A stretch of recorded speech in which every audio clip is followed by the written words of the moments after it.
વડનગર પીઠોળી મિત્ર મંડળ પગપાળાના સંઘ માં અંબાના દર્શન કરવા માટે પ્રસ્થાન કર્યું છે.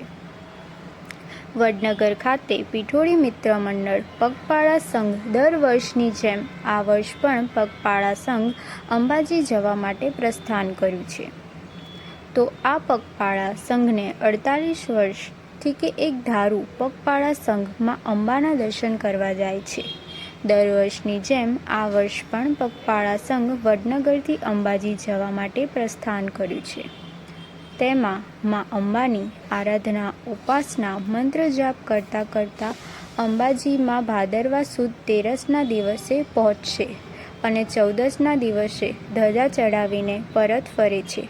વિશેષમાં પગપાળા સંઘને 48 વર્ષથી એક ધારું પગપાળા સંઘ માં અંબાના દર્શન કરવા જાય છે. માતાજીનો ચંડી પાઠ કરી આ સંઘ નીકળે છે.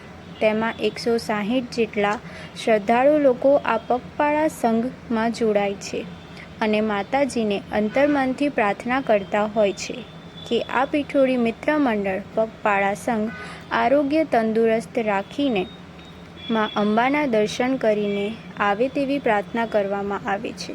પગપાળા સંઘના પ્રમુખ ઈશ્વરભાઈ પટેલ શું કહે છે તે સાંભળો.